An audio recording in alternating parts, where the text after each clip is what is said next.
Kilblaka ierosināja, vai es negribētu uzrakstīt grāmatu par kādu no ugunsgrēku varoņiem. Es bez sevišķi lielas domāšanas izvēlējos savu varoni. Tāpēc, ka šī varone ir tas cilvēks, kas dzīvo pa kulisēm, pa pirmo kulistā, viņa pat vienmēr saka, un no turienes vada visu to procesu ļoti bieži. Un tikai pēc tam viņa ir aktrise, es uzskatu, un tikai pēc tam nāk vispārējais. Nu, lūk, un šis cilvēks, kā jūs jau visu labi zinat, ir Regīna Devīte.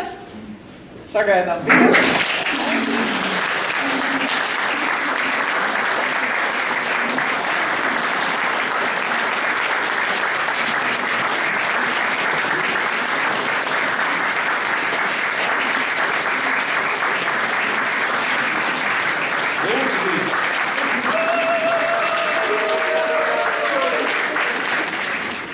Viena no tādām seriāla filmēšanas un vispār filmēšana, viena no tādām priekšrocībām un no tādiem milzīgiem pusēm ir tas, ka teātri no aktieri no dažādiem teātriem strādā vienpolus šādā projektā.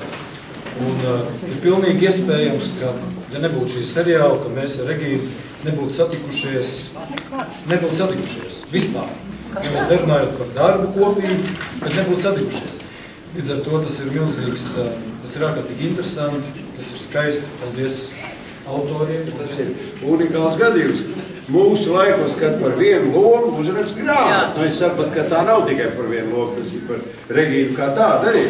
Es jau gan neesmu lasījis, kas tur sarakstīts, bet tas ir tiešām unikāls gadījums. Un acīm redzot, tu esi to pelnījis, jo es no savas puses tik varu teikt tā, vai es varēju iedomāties, ka es vēl savos gados filmēšos seksa ainā. Paldies! Es domāju, Regīni, ka tu esi iecelt saulītē.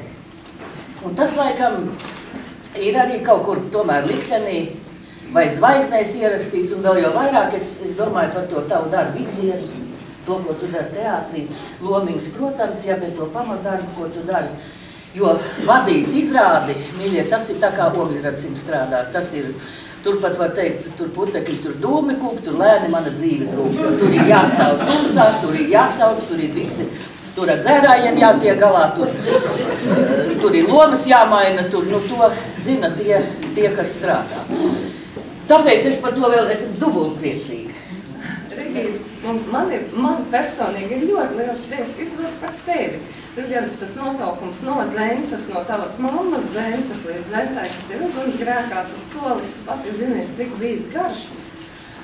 Un tajā pašā laikā lēciens līdz grāmatai no tās otras Zentas tāds pavisam īss. Un tu esi apbalvot, tev uzvārds ir Devīte, un tā ir balva. Ka tev ir šāds uzvārds, bet balva ir arī šī otrā Zenta, kas tev ir devusi šo ne tikai izstāšanu saulītē, bet skatītāju mīlestību. Satikāmies pirmo reizi 7. tramvaja galpunktā, viņi brauc pie manis uz studiju. Pirms tam mēs runājām pa telefonu, un es teicu, es domāšu, un es tā domāju, diez vai vajag, un kāpēc vajag, un kam. Un tad Inga tā stāvēja ar tādu mazu hiacintu rodiņā. Atnāca, izstaigāja uzņemšanas laukumu un teica, ka jau iedeva man diktafonu un teica, strādā un tā. Un tad ilgu laiku es vēl domāju, ka es teikšu nē. Un tad viņi uzstājīgi zvanīja un tā tas tapa sarunas 2 gadu garumā. Un man jāsaka arī par šo grāmatu paldies visiem skatītājiem, paldies par to mīlestību, kurai pateicoties arī viņi ir tapusi un visiem.